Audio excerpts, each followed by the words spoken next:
The silk is of the highest quality. Excellent. We look forward to the next caravan. Lift! Steady now! Make way! Heavy load coming through. This avarice will be our undoing. The Empire's wealth is vanishing. It flows eastward like a river. But husband, it is the finest silk in the land. Nonsense. We must consider the cost. We simply cannot afford it. The toll is 20 dinars, merchant. 20? That is steep for this passage. Pay it, or your silk stays here. The Cradle of Commerce. Long before the marble columns rose along the Tiber, long before legions marched across the known world, there was a village. A humble village, perched upon 7 muddy hills, where shepherds watched their flocks graze under the Italian sun, and farmers pressed their hands into the dark, fertile earth, coaxing life from the soil. This was Rome, not the Rome of emperors and gladiators, not the Rome of marble and gold, but the Rome of seeds and cattle, of rough hands and simple prayers whispered to gods who dwelt in every stream and stone. And in this quiet beginning, an economy was born, not from grand design or the ambitions of kings, but from the most fundamental of all human needs, survival. The earliest Romans were farmers, and their wealth was measured not in coins, for coins did not yet exist, but in the things that kept a family alive: cattle, grain, and salt. These were the currencies of ancient Rome, the treasures that men fought and bargained for beneath open skies. The Latin word for money, pecunia, whispers this truth across the centuries, for it comes from pecus, meaning cattle. To be wealthy in the earliest days of Rome was to own many heads of cattle, to hear the lowing of your herd at dusk, to know that your family would not hunger when winter crept down from the Apennine Mountains. A man rich in cattle was a man rich in possibility, for cattle meant milk and cheese, leather and labor, and most importantly, cattle meant trade. And trade, dear listener, is where our story truly begins. Picture the morning mist rising from the Tiber River, that ancient serpent of water that wound its way through the heart of what would become the greatest city the world had ever known. Along its banks, even in those earliest centuries, traders gathered. Etruscan merchants from the north brought bronze and pottery, their craftsmanship far surpassing anything the rough Roman farmers could produce. Greek sailors, bold and sun-darkened, navigated their ships upriver, carrying amphorae of wine and olive oil, carrying with them the whisper of civilizations far older and far more refined than young Rome. The place where these traders met became known as the Forum Boarium, the cattle market, nestled near the river where boats could dock and goods could be unloaded. Imagine it, the sound of cattle, the shouts of men haggling in half a dozen tongues, the smell of animal hide mingling with the salt air that drifted inland from the distant sea. This was Rome's first marketplace, and it hummed with a chaotic, vital energy that would one day power an empire. But there was another market too, the Forum Holitorium, where vegetables and herbs exchanged hands, and nearby, a commodity more precious than either cattle or grain changed hands: salt. Salt, that humble white crystal, was the lifeblood of the ancient world. Without salt, meat could not be preserved. Without salt, the long winter months meant starvation. The salt flats near the mouth of the Tiber, the Salinae, were among Rome's earliest and most jealously guarded treasures, and the road that carried this precious mineral inland was called the Via Salaria, the Salt Road. It is from this word salt that we derive the word salary, for Roman soldiers would one day be paid, in part, with allowances to purchase salt. When we say that a man is worth his salt, we are echoing a phrase born in these ancient markets, where the value of a human being could be weighed against a measure of white crystal. The early Roman economy was, by the standards of what was to come, remarkably simple. A farmer grew his wheat, pressed his olives, tended his vines. What he did not consume, he bartered with his neighbors. There was no banking system, no currency, no financial instruments of any kind. Trust was personal. Debts were remembered, and a man's word was the only contract that mattered. The family, the familia, was the basic economic unit, and the father, the paterfamilias, held absolute authority over its resources. But even in this simplicity, the seeds of something extraordinary were being planted. Rome sat at a crossroads. The Tiber provided access to the sea, and the sea provided access to the world. The 7 hills offered natural defense, and the surrounding plains offered agricultural abundance. Geography had handed Rome a gift. Those centuries would pass before the Romans fully unwrapped it. The Etruscans, that mysterious and sophisticated civilization to the north, were Rome's first great teachers in the arts of commerce.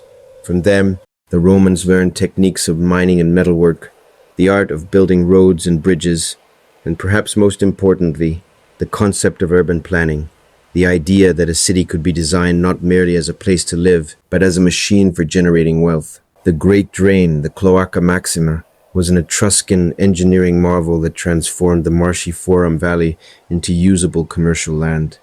Without it, the Forum, that beating heart of Roman commerce, would have remained a swamp. From the Greeks, who had established colonies in southern Italy long before Rome rose to prominence, the Romans absorbed different lessons. The Greeks understood money in ways the early Romans did not. Greek city-states had been minting coins for centuries, facilitating trade across the Mediterranean with standardized, portable wealth. Greek merchants brought not only goods but ideas about currency, about lending, about the strange and powerful alchemy of turning metal into trust. Yet the Romans were slow to adopt coinage.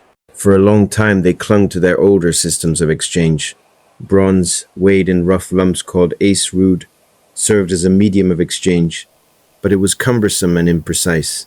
Each transaction required scales and negotiation, a tedious process that limited the speed and scope of commerce. The Romans were practical people, and they could see that this system had its limits, but they were also conservative people, suspicious of change, devoted to the ways of their ancestors, the mos maiorum. This tension between practicality and tradition would define Rome's economic evolution for centuries to come. The Romans never set out to invent modern banking or create a global economy. They stumbled into it, step by step, driven by the practical demands of governing an ever-expanding territory. Each new conquest brought new challenges: how to tax distant provinces, how to pay far-flung armies, how to move wealth safely across vast distances. And each challenge demanded new solutions.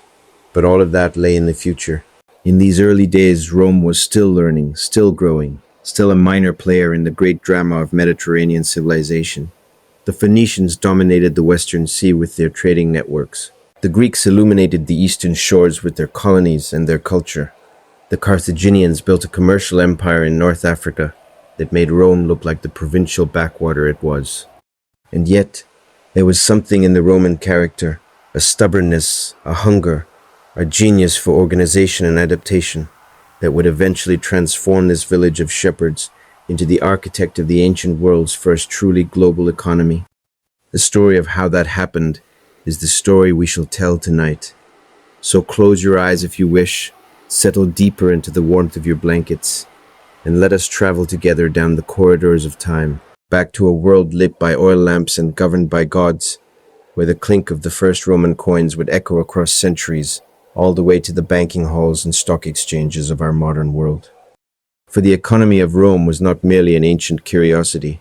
It was a mirror, reflecting back to us the same human desires, the same ingenuity, the same greed and ambition that drive our world today. And in understanding how Rome built, sustained, and ultimately lost its economic empire, we may come to understand something profound about ourselves. The Tiber flows on. The story begins. The birth of money. There is a moment in the life of every civilization when an idea arrives that changes everything. For Rome, that moment came not with the clash of swords or the thunder of marching legions, but with something far quieter, the soft clink of metal upon metal, the birth of the coin. But money, true money, did not arrive in Rome overnight. It crept in slowly, like the dawn creeping over the Alban hills, transforming the world by degrees, so subtle that those who lived through the change scarcely noticed it happening. The story of Roman currency is a story of evolution, of trial and error, of a practical people grappling with a revolutionary idea that a small piece of metal could hold within it the trust of an entire nation. In the earliest days, as we have seen, the Romans traded in cattle and grain, in salt and rough bronze. The Aes Rude, those shapeless lumps of bronze, were Rome's first attempt at something resembling money. They had value because bronze was useful. It could be forged into tools and weapons, but they were far from convenient. Every transaction required a pair of scales, a process the Romans called per aes et libram, by bronze and balance. Buying a plot of land or a herd of goats meant hauling heavy metal to the market and weighing it out, piece by piece, under the watchful eye of witnesses. Imagine the tedium of it, the clumsiness. A farmer wishing to sell his harvest had to trust that his buyer's bronze was pure, had to trust the accuracy of the scales, had to trust that the witnesses would remember the transaction honestly. It was a system built on personal trust, and it worked well enough in a small community where everyone knew everyone else. But as Rome grew, as its territory expanded, and strangers increasingly met in its markets, the limitations of this system became impossible to ignore. The next step was the aes synodum, bronze bars stamped with official markings, images of cattle, shields, or other symbols that indicated a rough standard of weight and purity. These bars, produced sometime in the 4th century before Christ, were Rome's first cautious step towards standardized currency.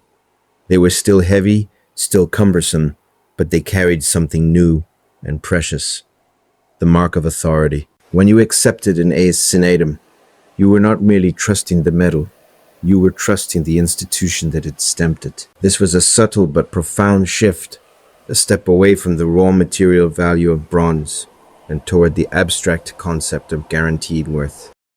And then came the coin.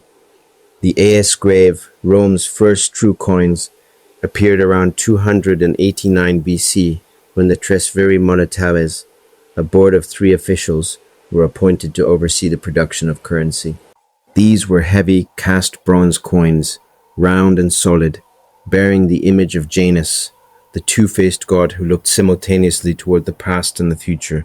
It was a fitting choice, for these coins stood at the threshold between Rome's primitive barter economy and the sophisticated monetary system that would one day finance an empire. The earliest denomination was the as, a bronze coin that originally weighed a full Roman pound. The libra, roughly 324 grams. It was still heavy by modern standards, a coin you could feel in your hand, a coin with weight and substance. Fractions of the as were produced as well, the semis worth half an as, the trians worth a third, the quadrans worth a quarter, creating a flexible system that could accommodate transactions both large and small. But bronze coins, however well made, had their limitations. Bronze was common, and therefore coins made from it were of relatively low value. As Rome's ambitions grew, as its wars became more expensive, and its trade networks more extensive, a more valuable currency was needed.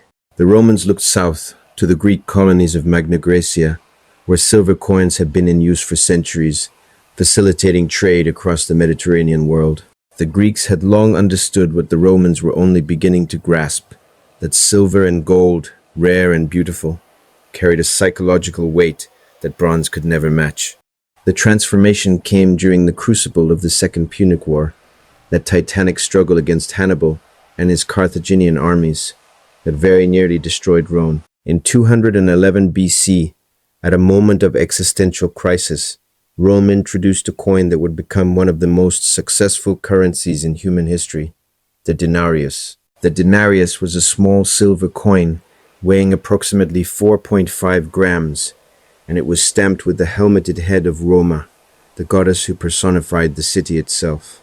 On the reverse rode the Dioscuri, Castor and Pollux, the divine twins who were patrons of the Roman cavalry. The coin bore the mark X, indicating its value of 10 asses, establishing a clear relationship between the new silver currency and the older bronze system. It was, in many ways, a masterpiece of practical design, light enough to carry in quantity, valuable enough to facilitate major transactions, and beautiful enough to inspire confidence. The denarius became the backbone of Roman commerce for the next 4.5 centuries. Soldiers were paid in denarii. Taxes were assessed in denarii. Merchants from Britannia to Syria, from the forests of Germania to the deserts of Arabia, recognized and accepted the denarius as a reliable store of value. But the genius of Roman coinage went beyond mere economics. The Romans understood, perhaps more clearly than any civilization before them, that a coin was not merely a piece of metal. It was a message. Every coin that passed through a merchant's hands, every denarius that a soldier spent in a tavern or a market, carried with it the image of Rome's power. The faces of consuls and, later, emperors stared out from these small silver discs, asserting authority in the most intimate and ubiquitous way possible. When Julius Caesar became the first living Roman to place his portrait on a coin, it was not vanity, or not merely vanity. It was a political act of enormous significance, a declaration that he was no longer merely a servant of the Republic, but something more, something approaching the divine. Every subsequent emperor understood this power. Augustus, that master of propaganda, used his coinage to broadcast messages of peace and prosperity across the empire. Military victories, new buildings, divine favor, all were commemorated on coins that traveled farther and lasted longer than any proclamation or monument. The mint itself was housed in a place of sacred significance, the temple of Juno Moneta on the Capitoline Hill. Moneta, meaning she who warns or she who advises, was an epithet of the goddess Juno, and from this word we derive both mint and money. Every coin struck within those temple walls carried, in its very name, the blessing of the divine. This was not an accident. The Romans understood that money required trust, and trust required authority, and the highest authority of all was the authority of the gods. As the empire expanded, so did the complexity of its monetary system. Gold coins, the aureus, were introduced for high-value transactions, each one worth 25 denarii. The sestertius, a large brass coin worth 4 asses, became the standard unit of accounting. When Romans spoke of prices and fortunes, they typically spoke in sestertii. The system was elegant in its hierarchy: gold, silver, brass, copper, each metal occupying its place in a carefully calibrated structure that mirrored the social hierarchy of Rome itself. Provincial mints were established across the empire, from Lugdunum in Gaul to Antioch in Syria, producing coins that maintained Roman standards while sometimes incorporating local imagery and traditions. This was the genius of Roman administration, the ability to impose uniformity while allowing just enough local variation to prevent resentment. A merchant in Egypt could use locally minted coins in a transaction in Hispania, confident that the weight and purity would be consistent, that the promise stamped into the metal was backed by the full might of Rome. And so, from the rough bronze lumps of the early Republic to the gleaming gold aurea of the emperors, Rome's monetary system evolved into something the ancient world had never seen before. A unified currency spanning 3 continents, accepted by millions of people who spoke dozens of languages and worshipped hundreds of gods, but who shared one common faith: faith in the coin, faith in the metal, faith in Rome. This faith, as we shall see, would one day be betrayed. But for now, in the golden centuries of Rome's ascendancy, the coin was king, and the sound it made as it changed hands in 1,000 marketplaces was the heartbeat of an empire. The Argentarii, Rome's first bankers. In the shadow of the great temples, in the crowded porticos of the Roman Forum, there stood a row of modest wooden tables. They were simple things, these tables, sturdy, practical, unremarkable to the casual eye. Yet upon these rough surfaces, a revolution was taking place. For seated behind these tables were men who dealt not in grain or cattle, not in cloth or pottery, but in something far more abstract and far more powerful.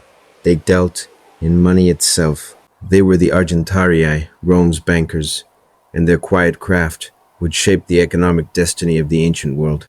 The word Argentarius comes from argentum, silver, and in its simplest form, an Argentarius was a silver dealer, a man who exchanged one form of currency for another. In a city that drew merchants from every corner of the Mediterranean, this was no trivial service. A trader arriving from Greece carried drachmas. A merchant from Carthage brought shekels. A sailor from Egypt offered up coins stamped with the faces of Ptolemaic kings. All of these needed to be converted into Roman currency before business could be conducted. And the Argentarii sat at the nexus of this swirling river of metal, taking their percentage, building their fortunes, and learning the most intimate secrets of Roman commerce. But money changing was merely the beginning. The Argentarii quickly discovered that their position gave them a unique advantage. They saw the flow of wealth through the city more clearly than anyone, more clearly than the senators in their marble halls, more clearly than the consuls with their armies, more clearly even than the gods in their temples who received their offerings but kept no ledgers. The Argentarii kept ledgers, meticulous, detailed records of every transaction, every deposit, every loan, and in these ledgers lay the seeds of modern banking. The first great innovation was the deposit account. A wealthy Roman, rather than keeping his gold and silver at home, where it was vulnerable to theft, fire, or the sticky fingers of untrustworthy slaves, could deposit it with an Argentarius. The banker would record the amount in his Codex Accepti et Expensi, his book of receipts and expenditures, and the depositor could withdraw his funds at will. The Argentarius guarded the money, and in return he gained the use of it. For the Romans understood, just as modern bankers understand, that not all depositors would want their money back at the same time. The funds sitting idle in the banker's vault could be put to work. And so came lending. The Argentarii lent money at interest, a practice the Romans called finas. The standard interest rate in the late Republic was the centesime usurae, 1% per month, or 12% per year. This rate was established by custom and occasionally regulated by law, though in practice rates varied widely depending on the borrower, the risk, and the prevailing economic conditions.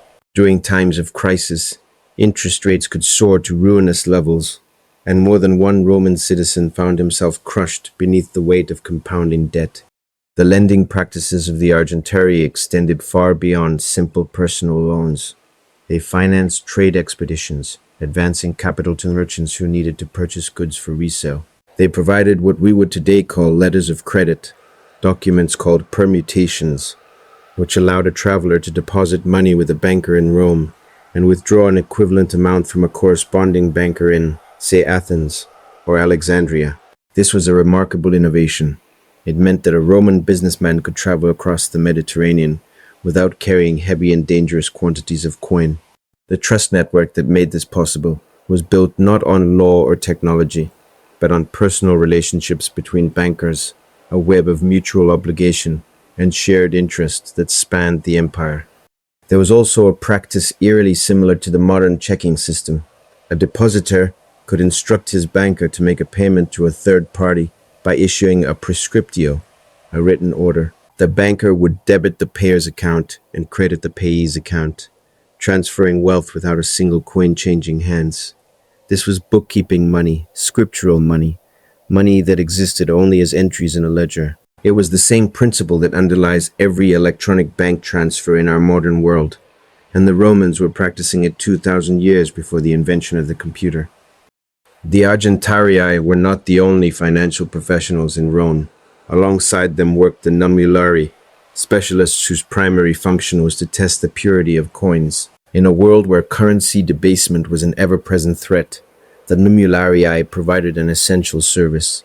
They would examine coins by weight, by sound, by the marks of the die, separating genuine currency from counterfeit. Their expertise was so valued that they were often called upon to serve as expert witnesses in legal disputes involving money.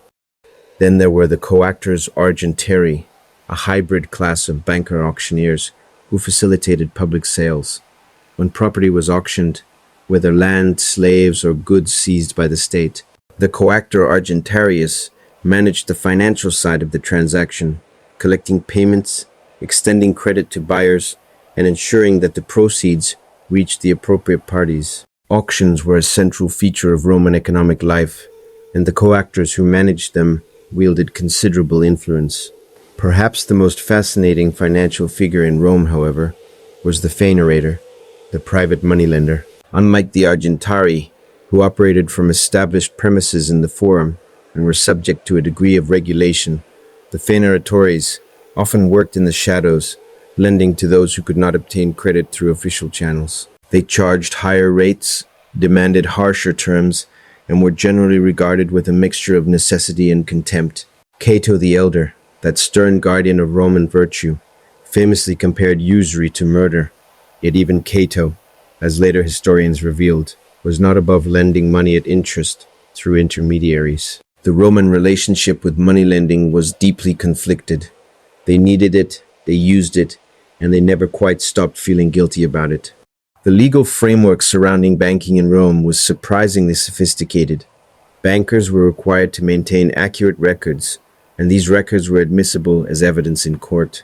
A depositor who believed he had been cheated could bring an actio depositi, a legal action for the recovery of deposited funds. A borrower who had been charged illegal interest rates could seek remedy through the courts. The praetor, Rome's chief judicial magistrate, regularly issued edicts governing financial transactions, and a body of case law gradually developed that addressed everything from fraudulent bankruptcy to the rights of creditors in the event of a debtor's death. This legal infrastructure was not perfect, enforcement was often inconsistent, and the wealthy frequently manipulated the system to their advantage, but its very existence was remarkable. The Romans were creating piece by piece the legal and institutional framework that would eventually evolve into modern commercial law. Concepts that we take for granted today, the enforceability of contracts, the rights of creditors, the regulation of interest rates, the legal personhood of business entities, all have roots that reach deep into Roman soil. The Argentarii themselves occupied an ambiguous position in Roman society. They were essential to the functioning of the economy, yet they were not fully respectable. Roman aristocrats, the senatorial class, were legally prohibited from engaging in commerce directly, a prohibition that was widely circumvented through the use of agents and freedmen, but which nonetheless reflected a deep-seated cultural prejudice against the handling of money. The ideal Roman was a landowner, a farmer, a soldier, not a man who sat behind a table counting coins.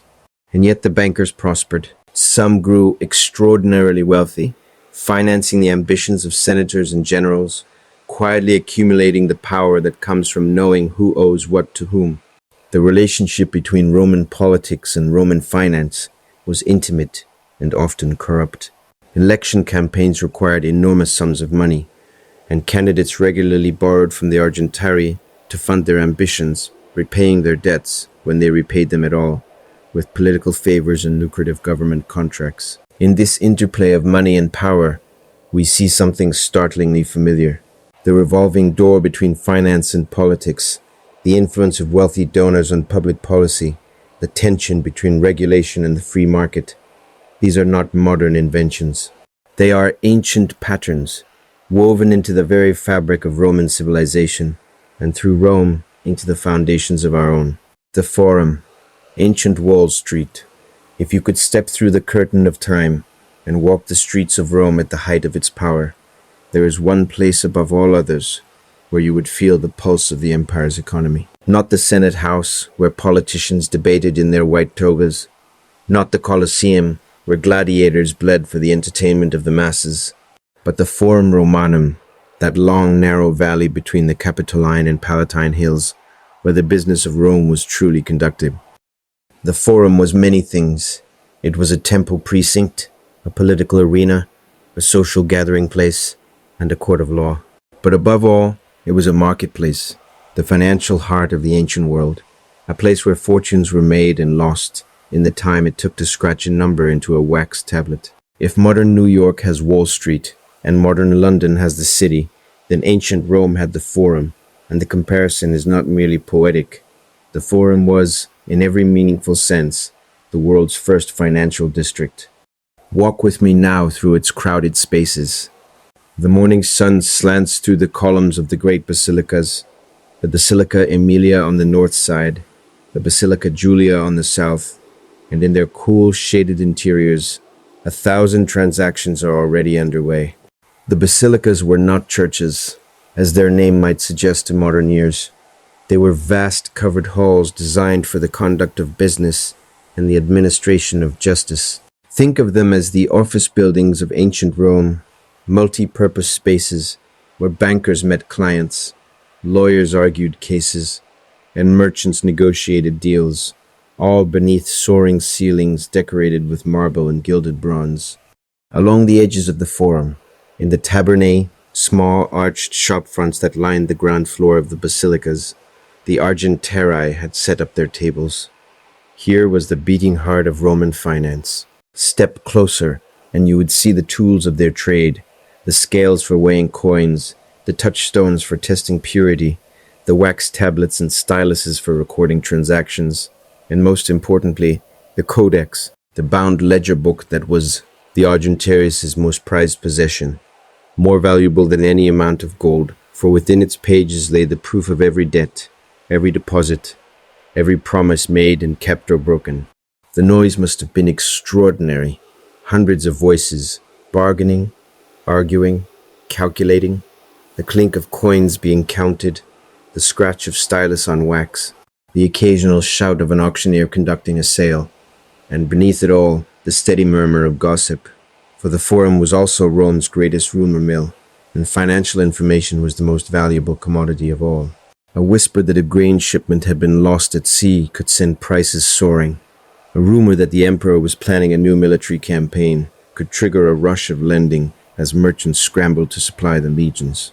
Information moved through the forum like electricity through a wire, and those who received it first profited most. The Romans even had a term for this, fama, meaning rumor or report, and they understood its power over markets with a sophistication that would not be out of place on a modern trading floor. Cicero, the great orator and statesman, was an avid participant in Rome's financial markets, and his letters are filled with references to market conditions, interest rates, and investment opportunities. In one letter to his friend Atticus, Cicero discusses the tightening of credit in Rome with the analytical precision of a modern financial commentator, noting how political uncertainty was causing bankers to call in their loans and merchants to hoard their cash.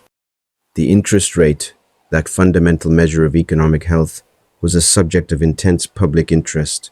The standard rate, the centesimi usurae, was 12% per year, but this was a ceiling, not a floor. In times of abundant credit, rates could fall significantly lower. In times of crisis, they could spike to 20, 30, or even 48% per year, the unserium fanus, rates that could destroy a borrower in months. Debt crises were a recurring feature of Roman economic life, and they could have devastating political consequences. In 86 BC, the praetor Aselio was murdered in the forum itself by a mob of creditors after he attempted to enforce ancient usury laws that would have reduced their profits. The incident illustrated a tension that ran through Roman society like a fault line, the tension between debtors who needed relief and creditors who demanded repayment, with politicians caught dangerously in between. The most dramatic debt crisis of the late Republic came in the aftermath of the civil war between Caesar and Pompey. Years of political turmoil had disrupted trade, devalued property, and created a cascade of defaults that threatened to bring down the entire financial system. When Caesar emerged victorious and entered Rome as dictator, one of his first acts was to address the crisis. His solution was characteristically pragmatic. He did not cancel debts as the populace demanded, nor did he enforce full repayment as the creditors wished. Instead, he ordered that property be accepted at its pre-war valuation in settlement of debts, effectively splitting the losses between borrowers and lenders. It was a compromise that satisfied no one completely, but prevented the total collapse of Roman credit. Caesar also reformed the calendar, and while this might seem unrelated to economics, it was deeply connected.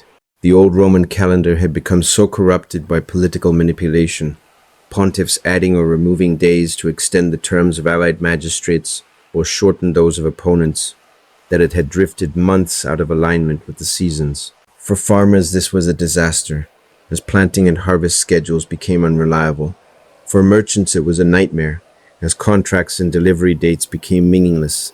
Caesar's introduction of the Julian calendar, with its regular system of leap years, brought order not only to civic life, but to economic life as well.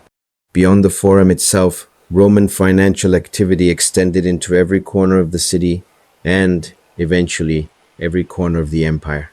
The ports of Ostia and Puteoli hummed with commercial activity as goods from across the Mediterranean were unloaded, assessed, taxed, and sold. Warehouses called horia lined the riverbank, storing grain, wine, olive oil, and 1,000 other commodities. Insurance contracts, or something very like them, were available for merchants who wished to protect their cargoes against the risks of shipwreck and piracy. These contracts, called pecunia trietitia, or nautical loans, transferred the risk of maritime loss from the merchant to the lender in exchange for a higher interest rate. It was a principle identical to modern marine insurance, and it allowed Roman merchants to undertake voyages of extraordinary ambition and distance. The sophistication of Roman financial markets extended to something resembling a bond market as well. The Roman state, when it needed to raise funds quickly, usually for war, would sometimes sell off public assets or future revenue streams. Tax revenues from wealthy provinces were essentially securitized, sold to private investors who would collect the taxes and keep the profits. This practice, as we shall see in the next chapter, gave rise to one of Rome's most powerful and controversial institutions, the Publicani, the tax farmers, whose operations bore a startling resemblance to modern corporations. Real estate investment was another major feature of the Roman financial landscape. Property in the city of Rome was enormously valuable, and wealthy Romans treated it as both a status symbol and an investment vehicle. Rental income from apartment buildings, called insulae, could generate substantial returns, and a thriving market existed for the buying, selling, and mortgaging of urban property. Marcus Licinius Crassus, the wealthiest man of the late Republic, built much of his fortune through real estate speculation, buying up properties at fire sale prices, sometimes quite literally, as he was rumored to purchase burning buildings from their desperate owners, then send in his private fire brigade to save what he could. The Forum saw all of this and more.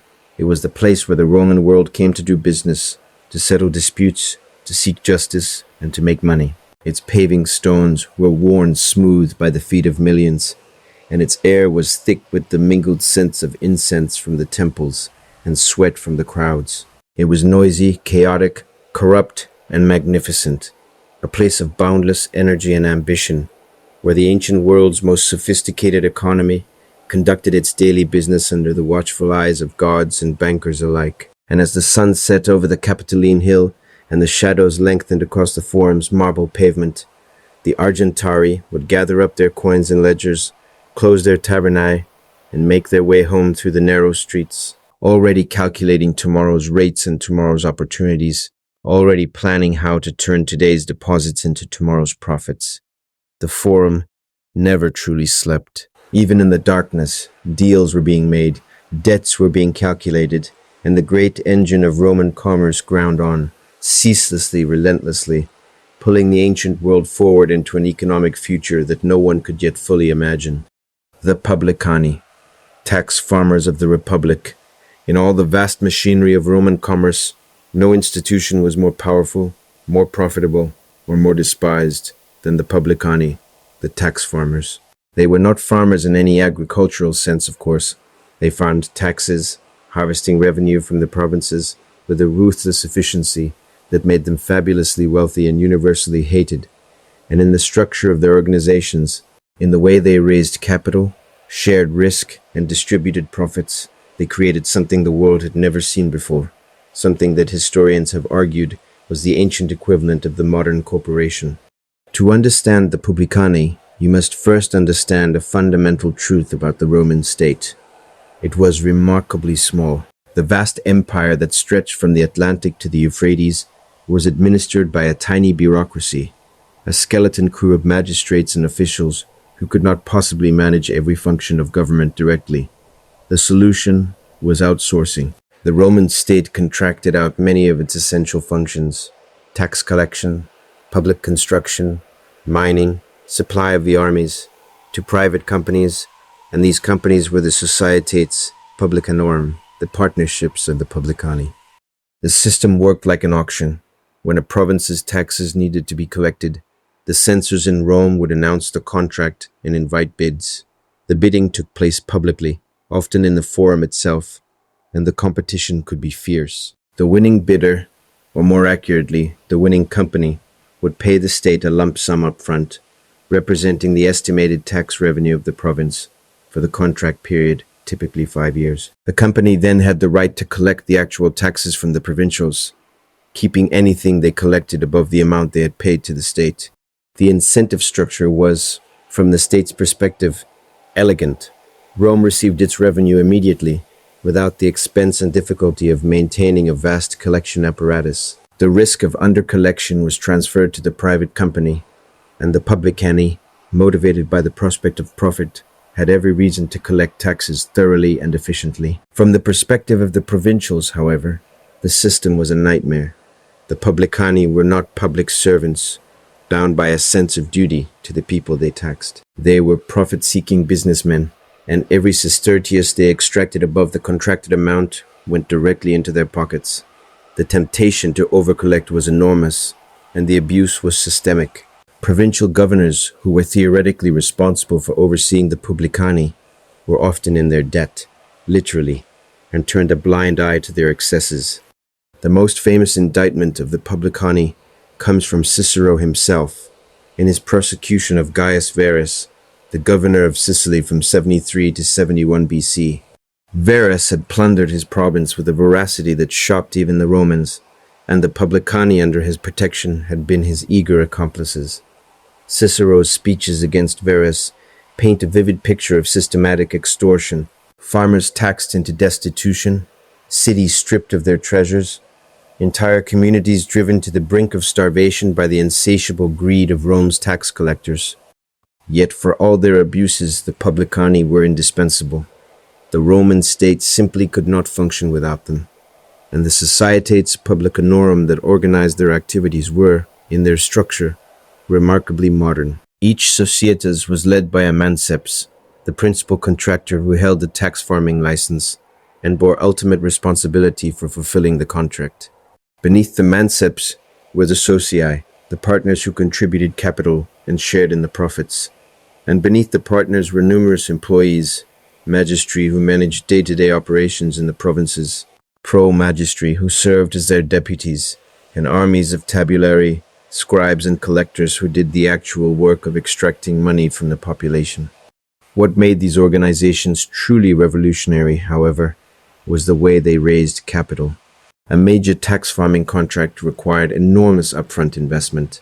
The lump sum paid to the state could run into millions of sestertii, and no single individual, no matter how wealthy, could comfortably bear such risk alone. The solution was to sell shares, called partes, to outside investors who were not directly involved in the company's operations. These shareholders, known as participates or ad fines, contributed capital in exchange for a proportional share of the profits.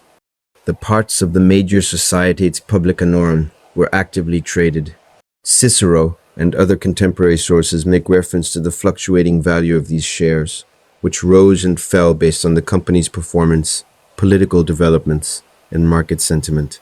When news arrived that a province was restive or that a military threat endangered a company's operations, the value of its partes would fall. When conditions improved, the shares would rise. This was, in every functional sense, a stock market, informal, unregulated, and conducted through personal networks rather than a centralized exchange, but a stock market nonetheless.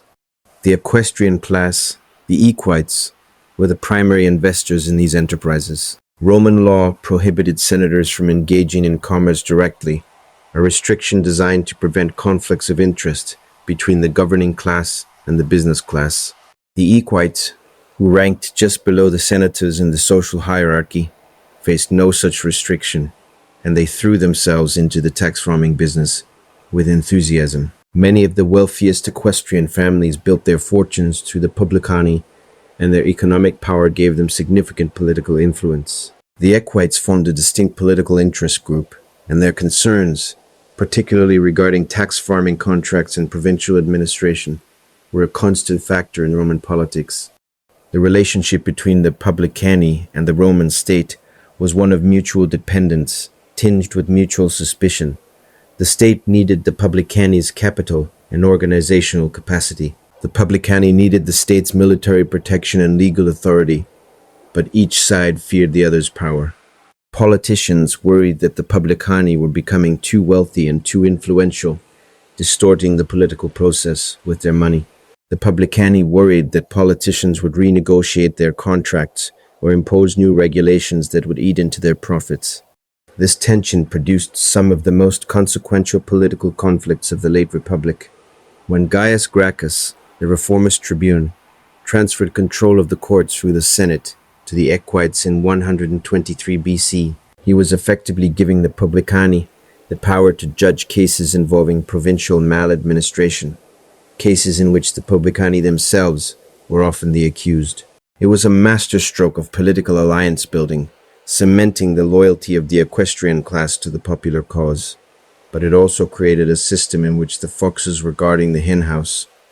The Publicani system survived the fall of the Republic and persisted into the early empire, though the emperors gradually brought tax collection under more direct state control.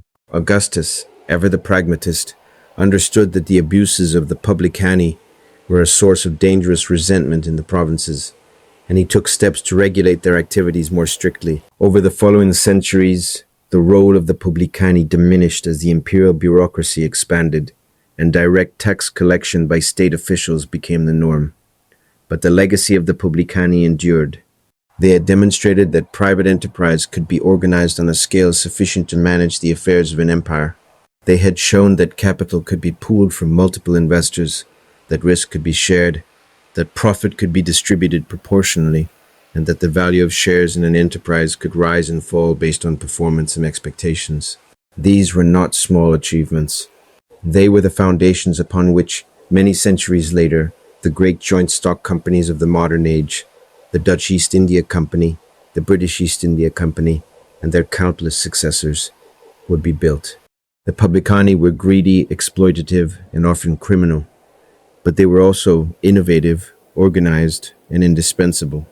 In the great story of economic evolution, they occupy a pivotal chapter, the chapter in which humanity first learned to organize private capital on a public scale and discovered, for better and for worse, the awesome power of the corporation. Mare Nostrum, the trade routes of empire.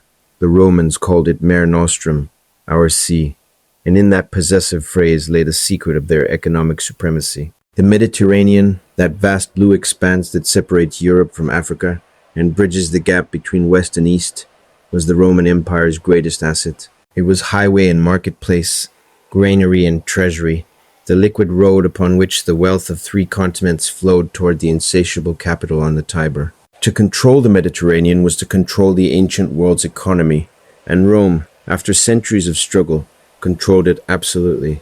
The defeat of Carthage in the Punic Wars had eliminated Rome's greatest maritime rival. The conquest of Greece, Egypt, and the kingdoms of the Near East had brought the eastern Mediterranean under Roman dominion, and the suppression of piracy, accomplished most dramatically by Pompey the Great in 67 BC, when he swept the seas clean in a single brilliant campaign of just 3 months, had made the Mediterranean safer for commerce than it had ever been before, or would be again for over 1,000 years. The scale of Roman maritime trade was staggering. Hundreds of ships crisscrossed the Mediterranean every day during the sailing season, which ran roughly from March to November. The largest merchant vessels, the great grain carriers that supplied Rome's insatiable appetite, could carry over 1,000 tons of cargo, a capacity that would not be surpassed until the age of European expansion in the 16th century. These were not primitive rafts or simple galleys. They were sophisticated sailing ships, broad-beamed and deep-hulled, designed specifically for the transport of bulk cargo across open water. The hub of this vast trading network was Ostia, the port city at the mouth of the Tiber, and its successor, the great artificial harbor of Portus, constructed by the emperors Claudius and Trajan. Portus was one of the engineering marvels of the ancient world, a massive hexagonal basin carved from the coastline, surrounded by warehouses, docks, and administrative buildings, capable of handling dozens of large ships simultaneously. From Portus, goods were transferred to smaller barges and carried up the Tiber to Rome, where they were unloaded at the Emporium, the commercial district on the river's eastern bank. But Ostia and Portus were merely the final destination. The goods they received came from every corner of the known world, traveling along trade routes that linked Rome to places its citizens could barely imagine. From Egypt came grain, vast quantities of grain, enough to feed the million souls who inhabited the capital. The grain fleet, the classis frumentaria, was one of the largest organized shipping operations in the ancient world. Each year, hundreds of ships made the voyage from Alexandria to Ostia, their holds heavy with the golden harvest of the Nile Delta. The journey took roughly 2 weeks with favorable winds, though the return voyage against the prevailing currents could take 2 months or more. The entire operation was overseen by the Praefectus Annone, the prefect of the grain supply, one of the most powerful officials in the empire, for whoever controlled Rome's food controlled Rome itself. From Hispania came silver and gold from the mines, olive oil from the vast estates of Baetica, and garum, that pungent fermented fish sauce that the Romans adored and put on practically everything. The olive oil trade alone was enormous. The evidence for this lies in one of Rome's most unusual monuments, Monte Testaccio, an artificial hill near the Tiber that rises 35 meters high and covers an area of 20,000 square meters. It is made entirely of broken amphora, the clay shipping containers of the ancient world, primarily from the Baetica olive oil trade. Archaeologists estimate that Monte Testaccio contains the remains of approximately 53 million amphorae, representing the importation of over 6 billion liters of olive oil over the course of several centuries. It is, quite literally, a mountain of commerce. From Gaul came wine, pottery, textiles, and the blonde hair that Roman women coveted for their wigs. From Britannia came tin, lead, wool, and hunting dogs. From the forests of Germania came amber, furs, and slaves. From North Africa came grain, wild animals for the arena, and the exotic woods that Roman craftsmen prized. From the eastern provinces came the most luxurious goods of all: silk from China, spices from India, incense from Arabia, gemstones from Ceylon, and the purple dye of Tyre, extracted from the murex snail at a cost so extraordinary that only emperors and the wealthiest citizens could afford garments dyed in its rich imperial hue. The infrastructure that supported this trade was as impressive as the trade itself. The Romans built roads, thousands upon thousands of miles of paved roads, engineered with a precision that still astonishes, connecting every city in the empire to every other. The Via Appia, the Via Flaminia, the Via Egnatia. These were not merely military highways, though they served that purpose admirably. They were commercial arteries, carrying goods, merchants, and information across vast distances at speeds that would not be matched in Europe until the construction of the railways in the 19th century. Along these roads, at regular intervals, stood mansions, rest stops, and inns where travelers could find food, lodging, and fresh horses. A sophisticated postal system, the Cursus Publicus, carried official correspondence and, unofficially, commercial information across the empire. A message could travel from Rome to the eastern frontier in as little as 5 days, a remarkable achievement that kept the central government informed and allowed merchants to respond quickly to changing conditions. The Romans also developed a system of lighthouses, the most famous being the Pharos of Alexandria, one of the 7 wonders of the ancient world, which guided ships safely into the harbor from miles out to sea. Harbor facilities across the empire were maintained and improved at state expense, because the Romans understood that infrastructure investment was not a cost, but an investment. That every sestertius spent on roads, harbors, and lighthouses would be returned many times over in increased trade and tax revenue. Customs duties, called portoria, were levied on goods crossing provincial boundaries, typically at rates of 2 to 5%. These duties were collected by the Publicani, or in later periods, by imperial officials, and they generated enormous revenue for the state. The system was not free trade in the modern sense.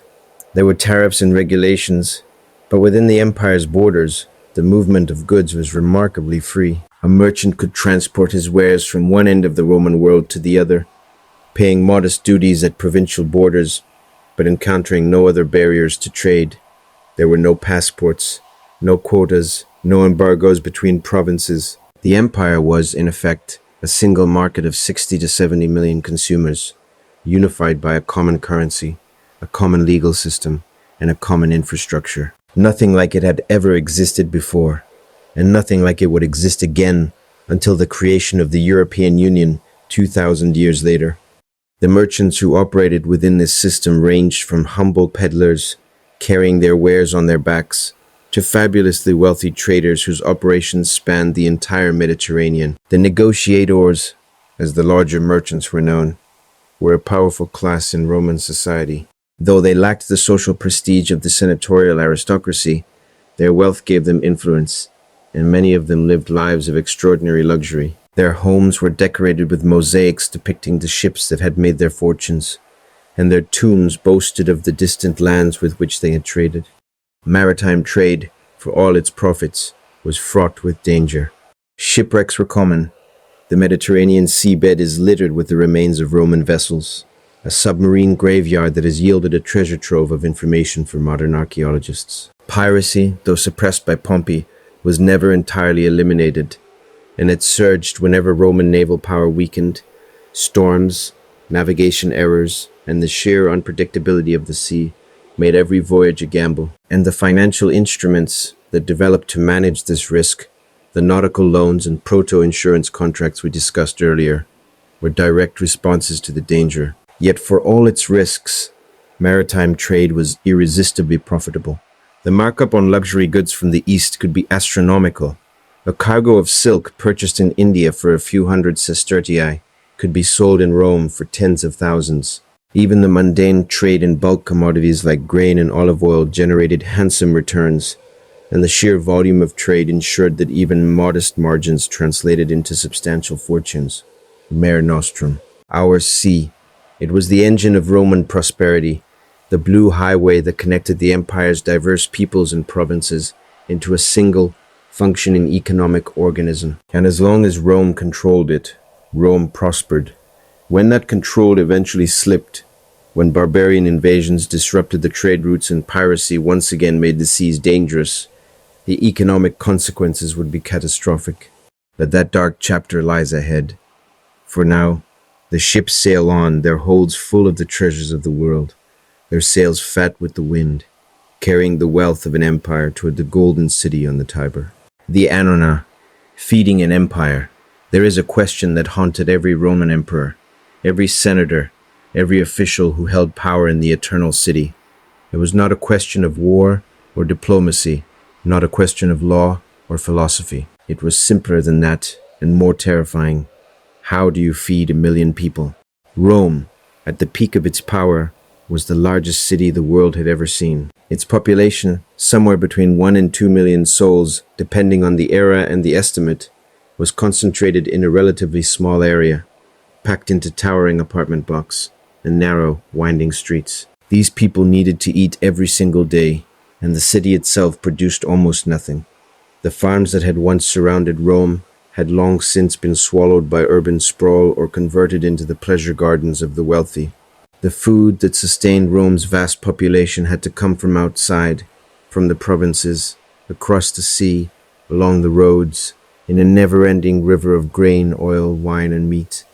This was the Annona, the grain supply, and managing it was perhaps the single most important function of the Roman government. Get it right, and the people were content, the streets were peaceful, and the emperor could sleep soundly. Get it wrong, and there would be riots in the streets, blood on the paving stones, and perhaps a new emperor by morning. The poet Juvenal captured this brutal political calculus in his famous phrase, panem et circenses, bread and circuses. Give the people food and entertainment, and they would tolerate almost anything. Deny them either, and no amount of military force could save you. The origins of the public grain distribution stretched back to the Republic. In 123 BC, the tribune Gaius Gracchus introduced the Lex Frumentaria, a law that entitled Roman citizens to purchase grain from the state at a subsidized price. It was a revolutionary measure, born from genuine concern for the urban poor, who were increasingly unable to afford food as wealthy landowners consolidated agricultural land into vast estates worked by slave labor. The law was controversial from the beginning. Conservatives like Cicero saw it as a dangerous precedent, a bribe to the mob that would drain the treasury and encourage idleness. Progressives saw it as a necessary safety net, a recognition that the state had a duty to ensure that its citizens did not starve. Over the following century, the grain distribution was repeatedly expanded. In 58 BC, the tribune Publius Clodius Pulcher made the grain distribution entirely free, eliminating even the subsidized price. From that point forward, any Roman citizen who registered for the distribution was entitled to a monthly ration of grain, typically about 5 modi, or roughly 35 kilograms, enough to provide the basic caloric needs of an adult for a month. By the time of Augustus, approximately 200,000 citizens were receiving free grain, and the number would grow in subsequent centuries. The logistical challenge of this undertaking was immense. 200,000 monthly rations meant approximately 7 million modii of grain per year for the dole recipients alone, and this was only a fraction of the city's total consumption. The total annual grain requirement for Rome has been estimated at anywhere from 15 to 40 million modii, depending on the assumptions used. Most of this grain came from just 2 sources, Egypt and North Africa, making the sea lanes between Alexandria, Carthage, and Ostia the most strategically important waterways in the empire. Egypt was the jewel of the Roman grain supply. The Nile Delta, watered by the annual flood of the Great River, was one of the most productive agricultural regions in the ancient world. When Augustus conquered Egypt in 30 BC, transforming it from the independent kingdom of Cleopatra into a Roman province, he understood immediately what he had gained. Egypt was so important to Rome's food supply that Augustus took the extraordinary step of making it his personal province, administered not by a senator, but by an equestrian prefect, loyal directly to the emperor. No senator was even permitted to visit Egypt without imperial permission, a measure designed to prevent any ambitious rival from seizing control of Rome's breadbasket and using it as leverage. The grain fleet that sailed from Alexandria to Ostia was one of the great spectacles of the ancient world. Seneca, the Stoic philosopher, describes the excitement that gripped the port of Puteoli when the first ships of the Alexandrian fleet were sighted on the horizon, their distinctive topsails visible long before the hulls appeared. The entire city, he writes, rushed to the docks to watch the ships come in, knowing that their arrival meant continued abundance and security. The journey was not without danger.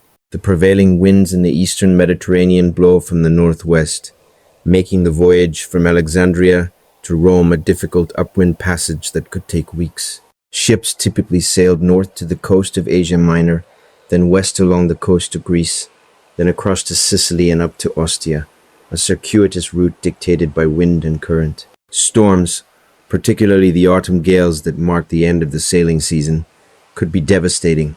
In AD 62, a storm destroyed 200 grain ships in the harbor of Ostia itself, a catastrophe that sent food prices soaring and the Emperor Nero scrambling to find alternative supplies.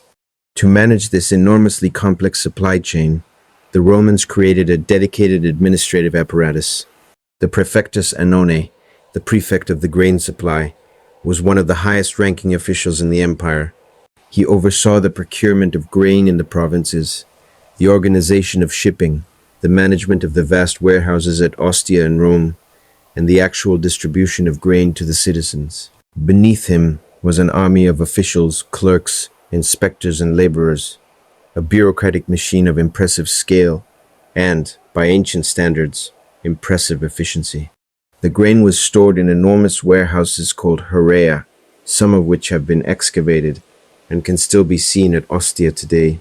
The Herraea Galbana in Rome was one of the largest storage facilities in the ancient world, a massive complex of barrel-vaulted rooms that could hold thousands of tons of grain, oil, wine, and other commodities. Keeping the grain safe from moisture, insects, and rats was a constant challenge, and the Romans employed various techniques, raised floors, ventilation systems, and liberal use of lime and chalk to preserve their precious stores.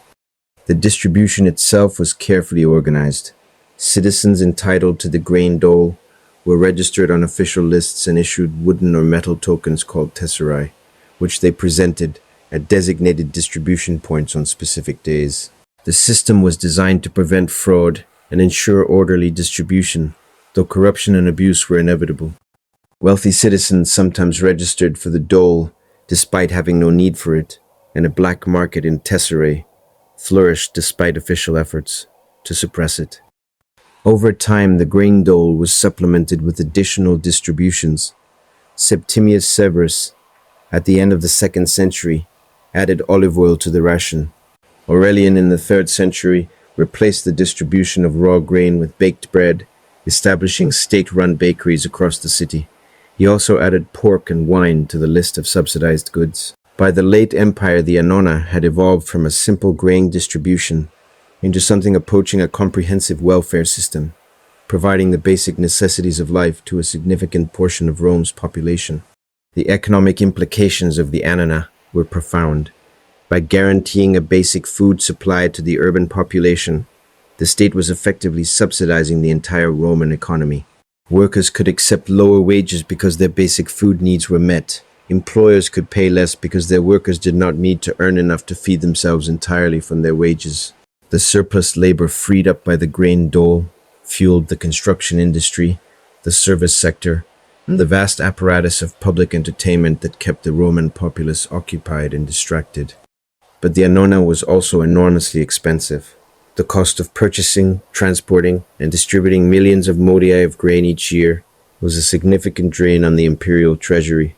It was a cost that no emperor dared reduce, for the consequences of cutting the grain supply were too frightening to contemplate. The Annona was, in this sense, a trap, a political necessity that consumed resources, distorted markets, and created a population dependent on state generosity. Later historians, looking for the causes of Rome's eventual decline, would point to the Annona as a symptom of a deeper malaise, a society that had traded self-sufficiency for dependence, that had purchased peace at the cost of resilience.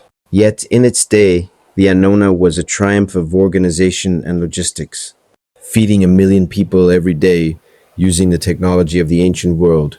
No refrigeration, no railways, no motorized transport was an achievement of staggering complexity. It required the coordination of farmers, shippers, warehouse workers, bureaucrats, and distributors across 3 continents, and it worked more or less reliably for centuries. It was, in its own way, as impressive as the legions or the aqueducts or the roads, a monument not of stone but of organization, a testament to Rome's genius for turning chaos into order.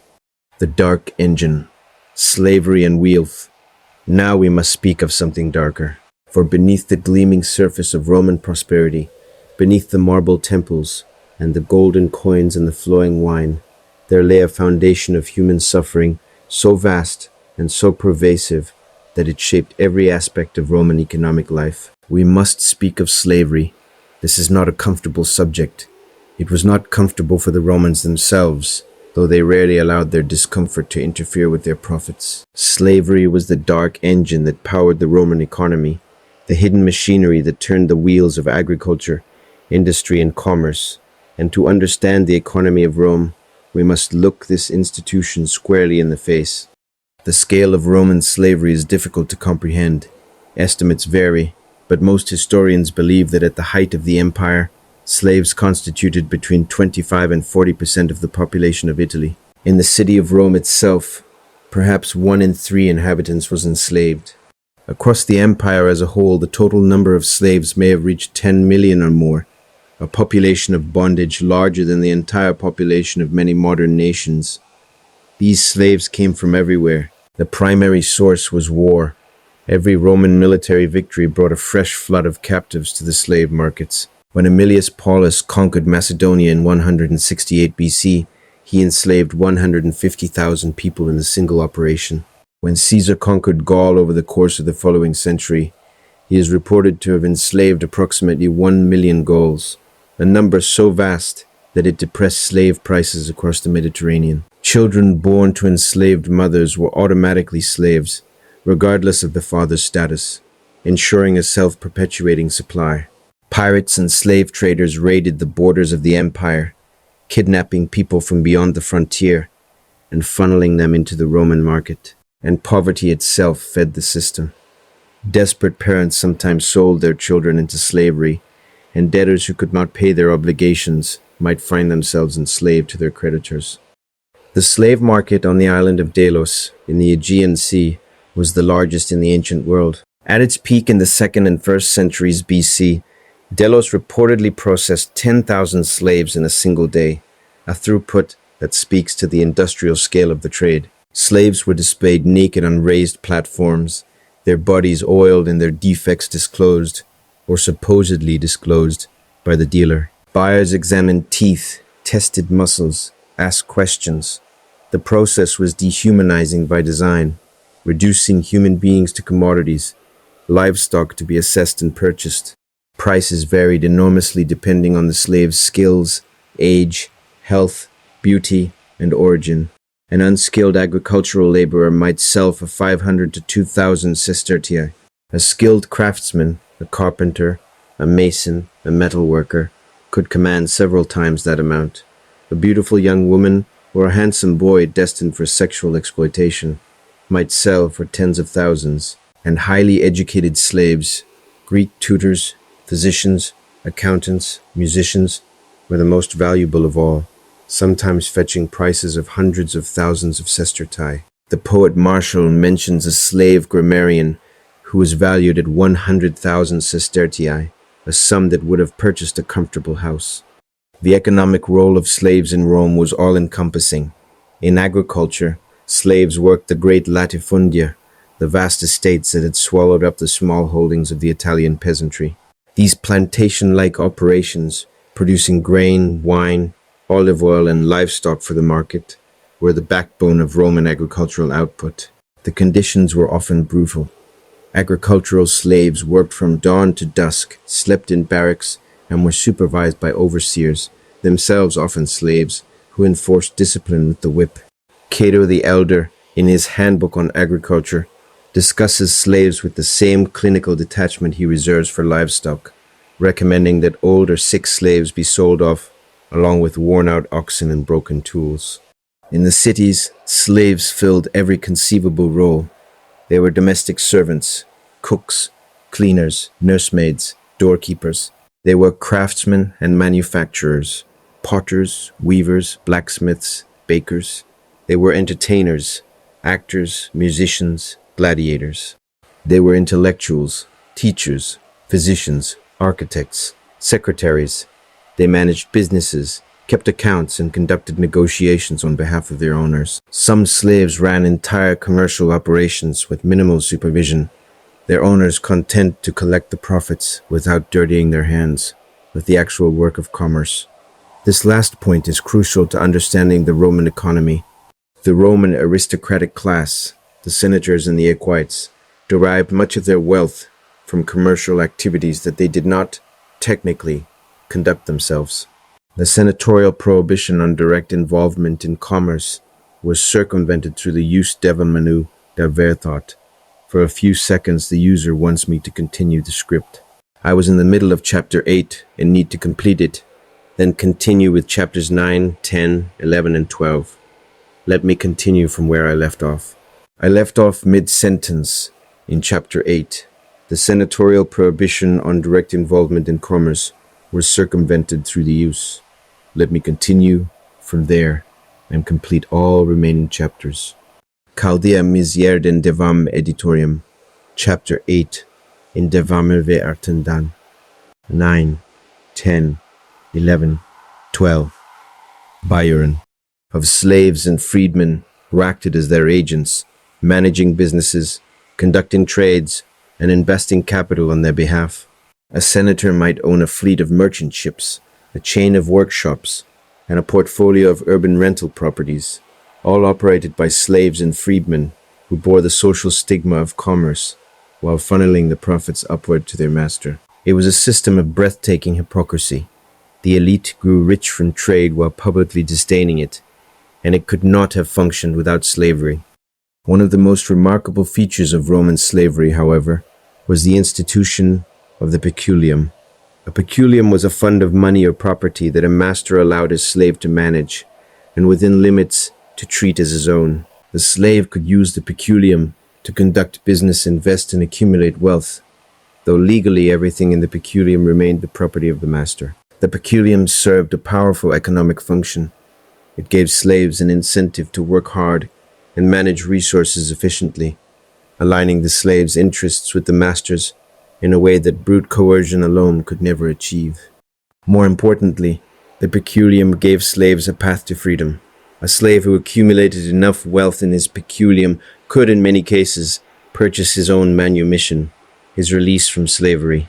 The price was typically set at the slave's market value, and the transaction benefited the master, who received a lump sum while retaining the services of a now motivated freedman. For the slave, freedom was the ultimate prize, and the prospect of earning it through diligent work and shrewd management was a powerful motivator. Manumission was remarkably common in Rome. Some historians estimate that a significant majority of urban slaves could expect to be freed by the age of 30, either through self-purchase or through the generosity of their masters. Freed slaves, known as liberti, became Roman citizens, though with certain restrictions. They were obligated to continue providing services to their former masters, and they could not hold certain public offices.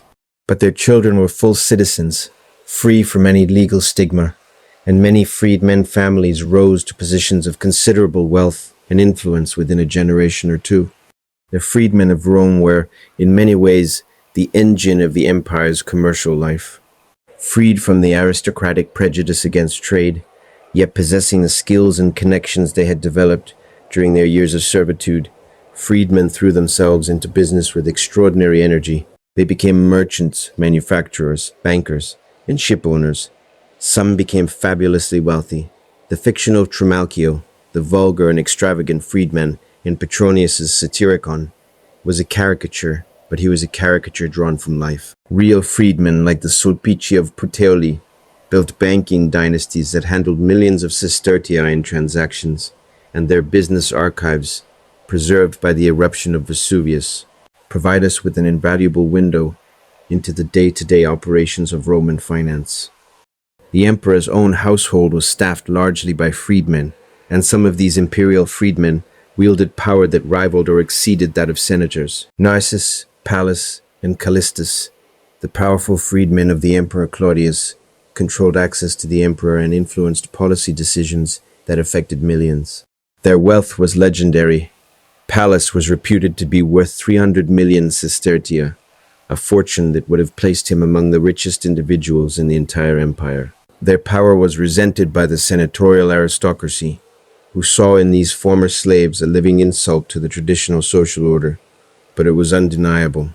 Yet we must not romanticize Roman slavery, nor allow the success stories of individual freedmen to obscure the fundamental horror of the institution.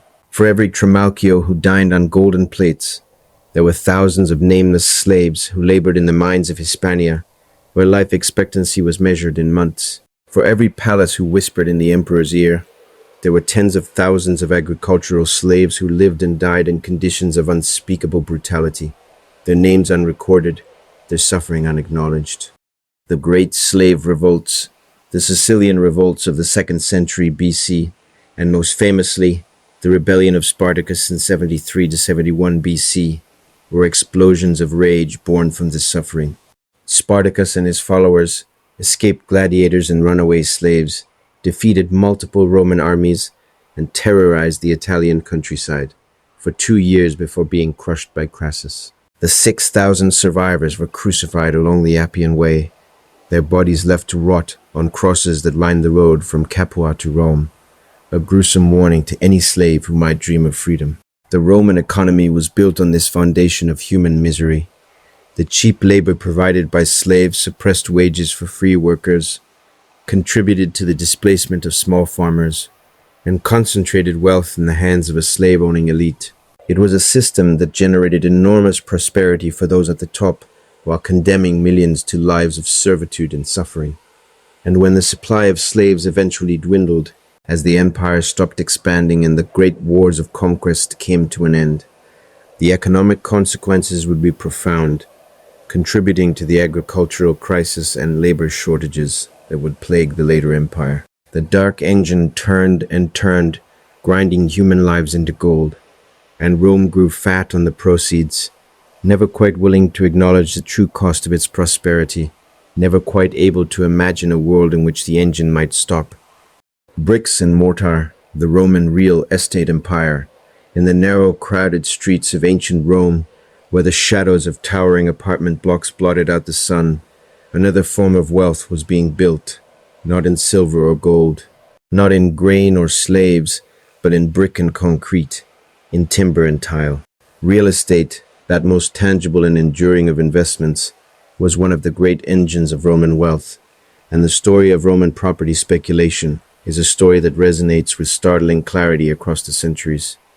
Rome was, by any measure, one of the most densely populated cities in the pre-modern world. 1 million or more people were crammed into an area of roughly 13 square kilometers within the Aurelian walls, creating population densities that rivaled or exceeded those of modern Manhattan. Space was precious, and every square meter of Roman soil had a value that was calculated, contested, and exploited with relentless efficiency. The wealthy lived in domus, spacious single-family houses built around central courtyards, often lavishly decorated with frescoes, mosaics, and fountains. These grand homes occupied prime locations on the Palatine Hill and in other desirable neighborhoods, and their value could be astronomical. Cicero's house on the Palatine cost 3.5 million sestertii, a sum that would have purchased a small army. When it was destroyed during his exile by the political machinations of Clodius, the financial loss was devastating, and the protracted legal battle over its restoration consumed years of Cicero's life. But the domus was the exception. The vast majority of Rome's population lived in insula, multi-story apartment buildings that lined the streets of every neighborhood. The insula were the tenements of the ancient world, and they ranged in quality from reasonably comfortable lower-floor apartments with running water and decent ventilation to squalid upper-story garrets, where families huddled in tiny rooms with no water, no heat, and no sanitation. Juvenal, the satirist, paints a vivid picture of life in the insula: the constant noise, the risk of fire, the danger of collapse, the chamber pots emptied from upper windows onto the heads of unfortunate passers-by. The insulae could be enormous. Roman building codes, introduced after the Great Fire of AD 64, limited the height of residential buildings to approximately 21 meters, or roughly 6 to 7 stories. Before the fires, some insulae had been even taller, their upper floors swaying dangerously in the wind, their foundations groaning under the weight. The Emperor Augustus had earlier attempted to limit building heights to 20 meters, but enforcement was lax, and profit-hungry developers routinely ignored the regulations. These developers, the Roman equivalent of modern real estate magnates, were among the wealthiest and most ruthless operators in the Roman economy. The most famous of them was Marcus Licinius Crassus, the man who would become the richest Roman of the late Republic and a member of the first triumvirate alongside Caesar and Pompey. Crassus built his fortune through a combination of political connections, financial acumen, and breathtaking cynicism. His most notorious business practice involved fire.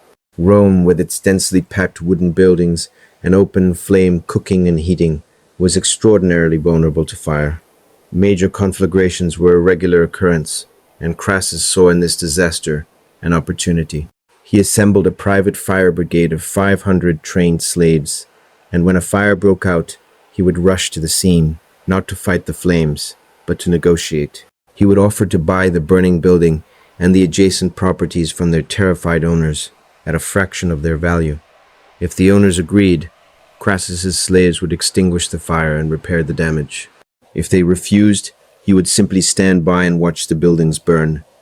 Through this method, Crassus accumulated vast swathes of Roman real estate at rock-bottom prices, rebuilding and renting the properties at enormous profit.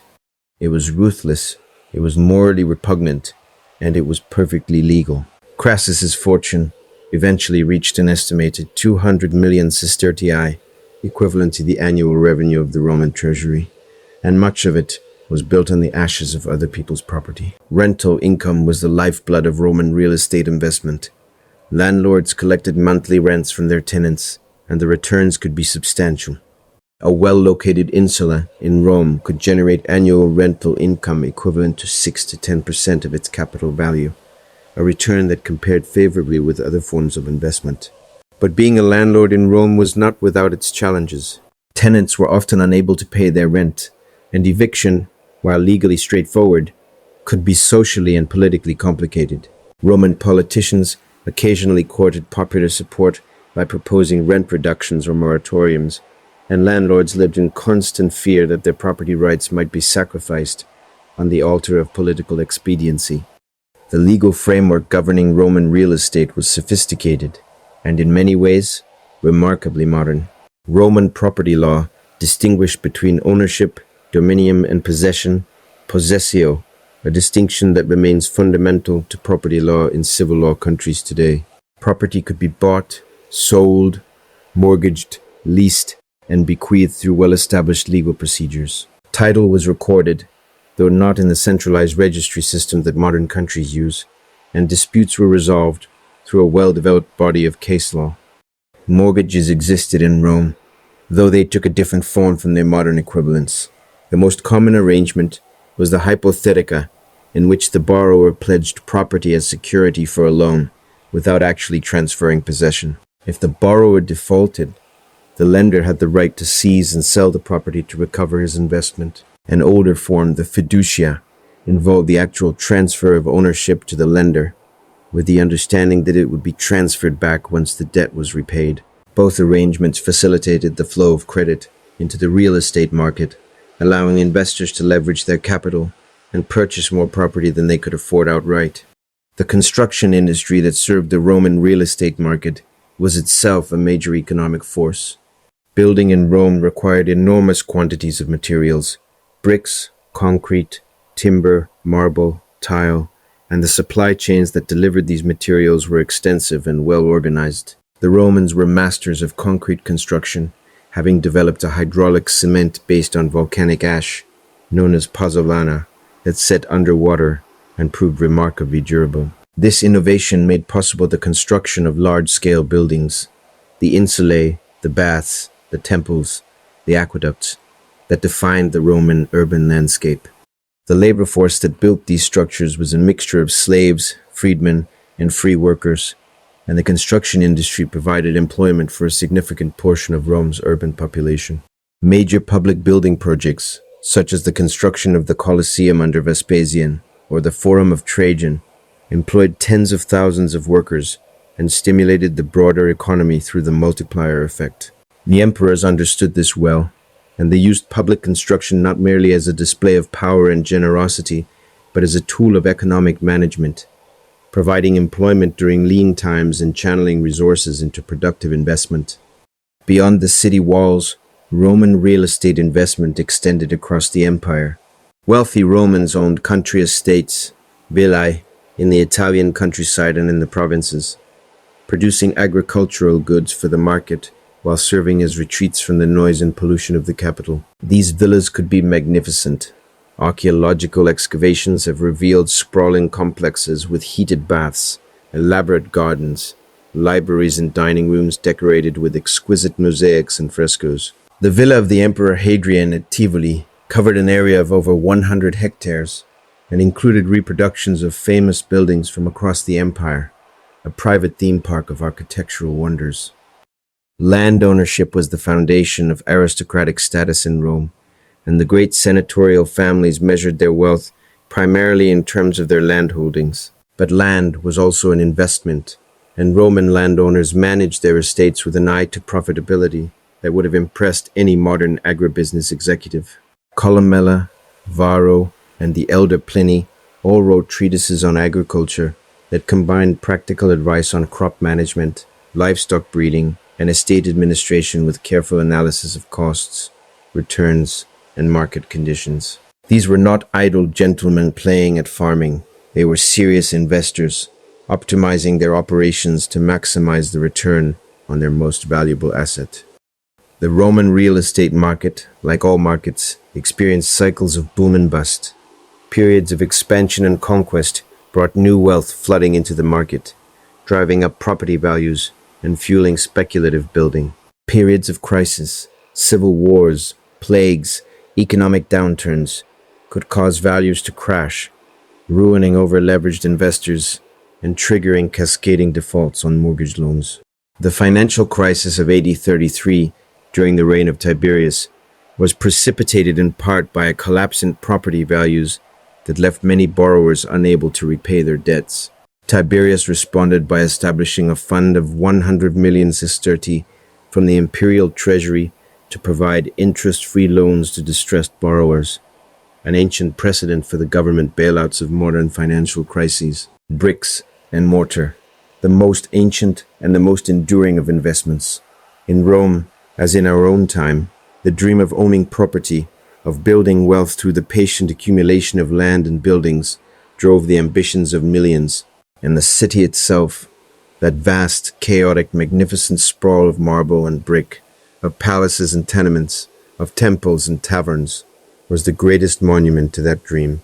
A city built not merely by emperors and architects, but by the countless anonymous investors and speculators who saw in every empty lot an opportunity, and in every building a fortune waiting to be made.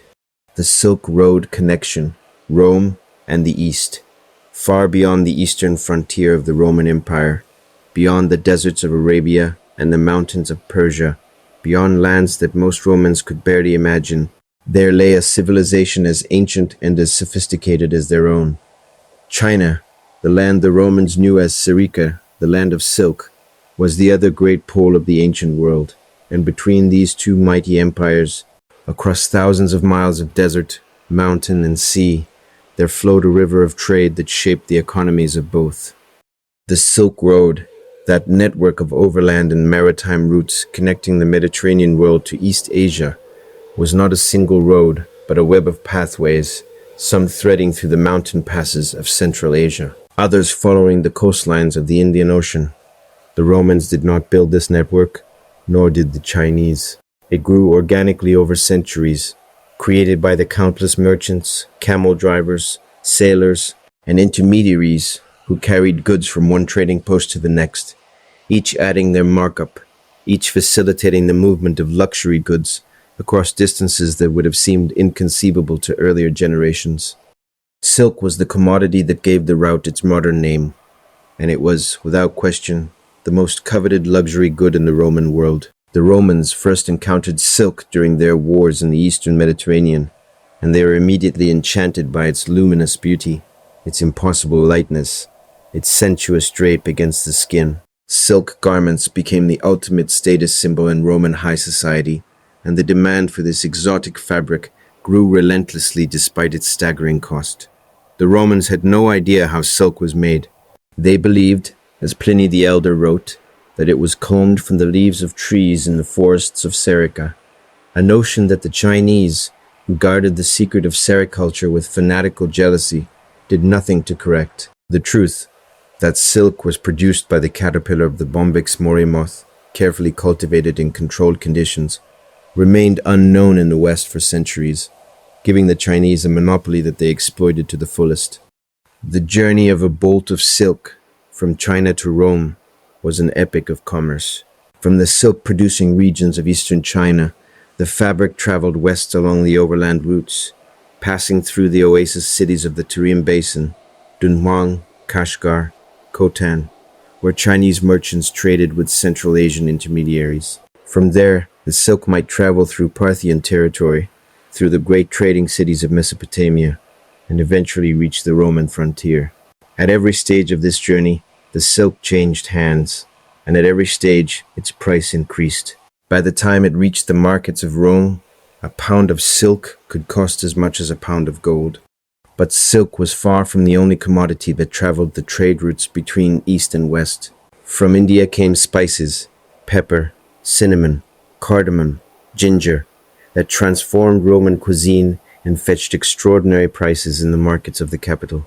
Pepper was so valuable that it was stored in special warehouses in Rome, the Horea Piperataria, and it was sometimes used as a medium of exchange, a form of currency in its own right.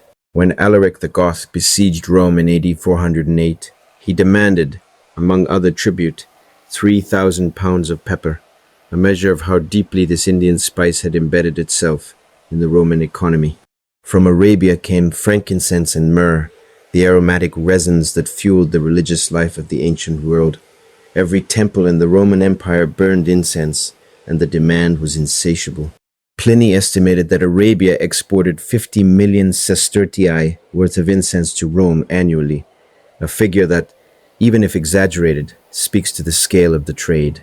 The incense routes that connected southern Arabia to the Mediterranean were among the oldest and most profitable trade routes in the world, and the kingdoms that controlled them, Saba, Himyar, Nabatea, grew wealthy beyond imagination. From the island of Taprobane, modern Sri Lanka, came gemstones, sapphires, rubies, and the luminous pearls that Roman women coveted above almost all other adornments. From the East African coast came ivory, tortoiseshell, and exotic animals. From the Persian Gulf came pearls of extraordinary quality. The variety and value of the goods that flowed into the Roman Empire from the East were staggering, and they fed a luxury market that seemed to know no limits. The maritime routes were, in many ways, even more important than the overland routes. Roman merchants, based primarily in the Egyptian port of Berenice on the Red Sea, sailed directly to India, taking advantage of the monsoon winds that had been known to Mediterranean sailors since at least the 1st century BC. The Periplus Maris Erythrae, an anonymous Greek merchant's guide written in the 1st century AD, provides a detailed description of these trade routes, listing the ports of call, the goods available at each, and the customs and preferences of the local populations. It is a remarkable document, a practical business handbook that reveals the sophisticated commercial knowledge possessed by Roman-era merchants. The Indian port of Muziris on the Malabar coast was the most important terminus of this maritime trade. Roman coins have been found in India in enormous quantities, hoards of gold ori and silver denarii scattered across the subcontinent, testament to the vast sums that Roman merchants spent on Indian goods. The trade was so lucrative that Roman trading communities established themselves permanently in Indian ports, and archaeological evidence suggests that these communities maintained their distinct cultural identity for generations. But this trade came at a cost that troubled Roman moralists deeply. The fundamental problem was the balance of trade. Rome imported vast quantities of luxury goods from the East, but exported relatively little in return. Roman manufactured goods, glassware, metalwork, wine, coral, found some market in India and beyond, but their value paled in comparison to the silk, spices, and gemstones flowing in the opposite direction. The difference was made up in gold and silver, Roman currency flowing eastward in an unending stream, enriching foreign kingdoms while draining the empire's monetary reserves. Pliny the Elder, that indefatigable cataloguer of the natural world, was appalled. He estimated that Rome's trade with India, China, and Arabia drained 100 million sestertii from the empire every year, a colossal sum that he saw as a national calamity. India alone, he wrote, absorbed 50 million sestertii annually, and the goods Rome received in return were, in his view, frivolous luxuries that corrupted Roman morals without contributing anything of genuine value. His was a voice of fiscal conservatism, crying in the wilderness of consumer excess, a voice that sounds remarkably familiar to modern ears. The Emperor Tiberius attempted to address the problem by issuing sumptuary laws restricting the wearing of silk by men, arguing that the fabric was indecent and effeminate as well as economically ruinous. The laws were widely ignored. The Emperor Aurelian, 2 centuries later, refused to buy his wife a silk garment, declaring that he would not pay its weight in gold for a piece of cloth. But individual restraint could not stem the tide of consumer demand, and the gold continued to flow eastward. The Parthian Empire, and later the Sasanian Empire, which controlled the territory between Rome and China, profited enormously from their position as intermediaries. They levied tolls on goods passing through their territory, and sometimes manipulated the trade routes for political advantage, restricting the flow of silk during periods of conflict with Rome. The Romans, frustrated by their dependence on Parthian middlemen, periodically attempted to find alternative routes. The maritime route through the Red Sea and Indian Ocean was partly a response to this frustration, but they never succeeded in bypassing the intermediaries entirely. The economic impact of the Eastern trade on Rome was complex and paradoxical.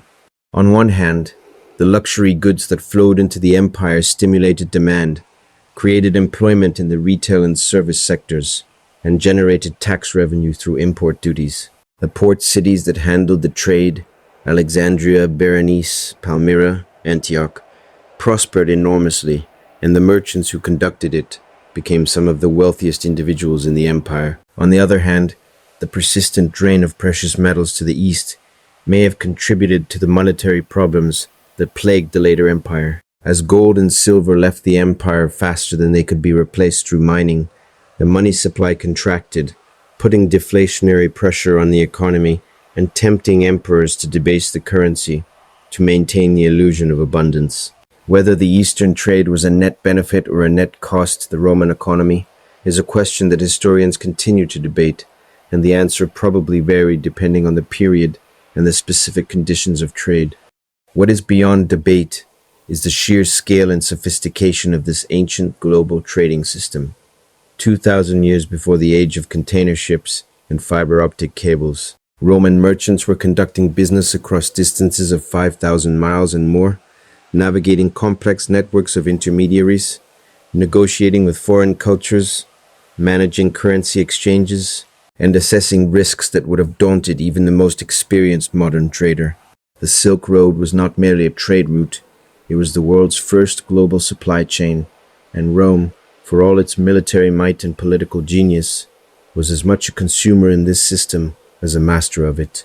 The silk flowed westward, and the gold flowed east, and between them, the ancient world was woven together in a web of commerce and desire that prefigured, in remarkable detail, the global economy of our own time. The crumbling coin, inflation and crisis. Every empire carries within it the seeds of its own destruction, and for Rome, those seeds were planted not on the battlefield, but in the mint. The story of Rome's economic decline is, at its heart, the story of a coin, a small silver disc that over the course of 3 centuries was systematically hollowed out, its precious metal diluted with base alloys, its value eroded, its promise betrayed. It is a story of currency debasement, of inflation, and of the slow grinding destruction of the trust upon which all money ultimately depends. The denarius, that magnificent silver coin that had served as the backbone of Roman commerce for over 200 years, was the first victim. When it was introduced in 211 BC, the denarius contained approximately 4.5 grams of nearly pure silver. It was a beautiful coin, a reliable coin, a coin that merchants from Britannia to Syria accepted without hesitation. But as the costs of empire mounted, the legions to be paid, the borders to be defended, the grain dole to be funded, the public games to be staged, the temptation to extract more coins from less silver became irresistible. The first significant debasement came under the Emperor Nero in AD 64. Nero reduced the silver content of the denarius from approximately 98% to 93%, and he reduced its weight from 3.9 grams to 3.4 grams. The changes were subtle, a few percentage points here, a fraction of a gram there, and most people probably did not notice immediately. But the precedent had been set, and once set, it proved impossible to reverse. The logic of debasement was seductive in its simplicity. By reducing the silver content of each coin, the mint could produce more coins from the same amount of silver. More coins meant more purchasing power for the government, at least in the short term. It was, in essence, a hidden tax. The government was diluting the currency, extracting value from every coin in circulation, and spending the difference. Modern economists would recognize this immediately as inflationary monetary policy, but the Romans lacked the theoretical framework to fully understand what they were doing. They knew that prices tended to rise after debasement, but they attributed this to the greed of merchants rather than the dilution of the currency. After Nero, the debasement accelerated. The Emperor Trajan reduced the silver content to roughly 85%. Marcus Aurelius, that philosopher emperor who spent most of his reign fighting desperate wars on the northern frontier, reduced it further to approximately 75%. Septimius Severus, the soldier emperor who seized power in the civil wars of AD 193, pushed it down to around 50%. By the middle of the 3rd century, the denarius contained so little silver that it was essentially a bronze coin with a thin silver wash, a ghost of its former self, a lie stamped in metal. The consequences were devastating. As the silver content of the coins declined, their purchasing power declined with them. Prices rose, slowly at first, then with gathering speed, then catastrophically. The cost of a modius of wheat, which had remained relatively stable for centuries, at around 2 to 4 sestertii, began to climb. By the middle of the 3rd century, prices had increased by a factor of 10 or more. By the end of the 3rd century, they had increased by a factor of 100. The Roman economy was experiencing hyperinflation, a phenomenon that would not be seen again on a comparable scale until the 20th century. The crisis of the 3rd century, from roughly AD 235 to 284, was the perfect storm of Roman decline. In a span of 50 years, the empire suffered through more than 25 emperors, most of whom met violent ends. Civil wars raged continuously as generals and governors proclaimed themselves emperor and marched on Rome, only to be overthrown in their turn. The frontiers crumbled under the pressure of barbarian invasions. Goths, Alemanni, Franks, and Sasanian Persians all penetrated deep into Roman territory, pillaging cities and disrupting trade. Plagues swept through the empire, killing millions and depopulating entire regions. The economic consequences were catastrophic. Trade routes were disrupted by warfare and banditry. Agricultural production declined as farms were abandoned and labor became scarce. The tax base shrank as provinces were lost or devastated, and the government, desperately trying to maintain its armies and its authority, responded by debasing the currency even further, creating a vicious cycle of inflation that destroyed savings, disrupted commerce, and eroded the social fabric. The common people suffered most. A laborer whose wages were paid in debased coins found that his money bought less and less with each passing month. A merchant who had extended credit found that the debts owed to him were repaid in coins worth a fraction of what they had been worth when the loans were made. A retired soldier whose pension was fixed in nominal terms found himself reduced to poverty as the purchasing power of his stipend evaporated. The ancient Roman virtue of thrift, of saving for the future, of building wealth through patient accumulation, became meaningless when the currency in which savings were denominated was melting away like snow in the sun. The monetary crisis also disrupted the mechanisms of taxation. The Roman tax system was based on assessments denominated in money, but when money itself became unreliable, the system broke down. Taxpayers attempted to pay their obligations in debased coins, while the government needed real resources, grain, clothing, equipment to supply its armies. The solution, adopted piecemeal over the course of the 3rd century, was a partial reversion to taxation in kind.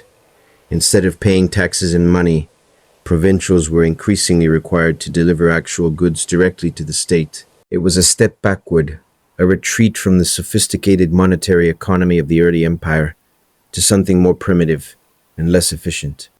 The Emperor Diocletian, who came to power in AD 284 and finally restored a measure of stability to the empire, attempted to address the economic crisis through a series of bold reforms. His most famous economic measure was the Edict on Maximum Prices, issued in AD 301, which attempted to combat inflation by setting legal maximum prices for over 1,000 goods and services. The edict is a fascinating document, a detailed price list that covers everything from wheat and wine to haircuts and legal fees, providing modern historians with an invaluable snapshot of the late Roman economy. But the edict was a failure. Price controls, as economists have understood since at least the time of Adam Smith, do not address the underlying causes of inflation. By mandating maximum prices without reducing the money supply or increasing the production of goods, Diocletian's edict simply drove economic activity underground. Merchants refused to sell goods at artificially low prices, preferring to hoard them or trade them on the black market. Shortages became endemic. The penalties for violating the edict were severe, death in some cases, but enforcement proved impossible across the vast territory of the empire. Within a few years, the edict was effectively a dead letter, ignored by everyone. Diocletian's monetary reforms were more successful, though they too fell short of a complete solution. He introduced a new gold coin, the aureus, at a standardized weight, and attempted to reform the bronze coinage. But the fundamental problem, the loss of confidence in the currency, could not be solved by decree alone. Trust, once destroyed, is extraordinarily difficult to rebuild, and the Roman people had learned through bitter experience that the coins in their purses were not to be trusted. It was left to the Emperor Constantine, the founder of Constantinople and the first Christian emperor, to achieve the monetary reform that Diocletian had attempted and failed. In AD 309, Constantine introduced a new gold coin, the solidus, at a weight of 4.5 grams of pure gold. The solidus was backed by the gold reserves of the imperial treasury, and Constantine maintained its purity with an iron discipline that his predecessors had lacked. The solidus became the new standard of value in the Roman economy, replacing the hopelessly debased silver coinage as the currency of serious transactions. The solidus was a remarkable success. It remained in circulation at its original weight and purity for over 700 years, from Constantine in the 4th century to the fall of Constantinople in 1453. It was the longest-lived currency in European history, and its stability was a testament to the importance that later Roman and Byzantine emperors placed on maintaining monetary integrity. The very word soldier derives from solidus, as military pay was denominated in this coin, and the Italian word soldo, the French sou, and the English shilling all trace their origins to Constantine's creation. But the solidus could not undo the damage that had already been done. The silver and bronze coinage that ordinary people used in their daily transactions remained debased and unreliable. The Roman economy had been fundamentally altered by the crisis of the 3rd century. It was more rural, more fragmented, more dependent on barter and taxation in kind, less connected by the networks of trade and credit that had characterized the High Empire. The great commercial cities of the Mediterranean had shrunk. The merchant fleets had dwindled. The Argentarii had largely disappeared, their sophisticated banking operations replaced by simpler and less efficient systems of exchange. The crumbling coin was both a symptom and a cause of Rome's decline. It was a symptom of the political instability, military overstretch, and fiscal irresponsibility that plagued the later empire.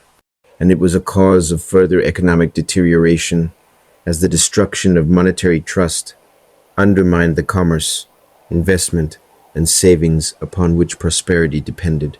The lesson it teaches is as relevant today as it was 17 centuries ago, that money is ultimately a promise, and when that promise is broken, the consequences are measured not merely in economic statistics, but in human suffering. The fall, when the economy collapsed, and so we come to the end, not the sudden, dramatic end of legend, no single day when the gates of Rome were thrown open and the barbarians poured in, but a slow, grinding decline, a long twilight in which the systems and structures that had sustained the greatest economy the ancient world had ever known gradually ceased to function, one by one, like candles guttering out in a darkening room. The fall of the Roman economy was not caused by any single factor. It was the result of a confluence of pressures, military, political, demographic, environmental, and monetary, that reinforced one another in a downward spiral from which the empire never fully recovered. To understand this collapse is to understand that economies are not machines that can be switched on and off. They are living systems, complex and interconnected, and when enough of their components fail simultaneously, the whole organism can sicken and die. The military burden was perhaps the most obvious source of strain.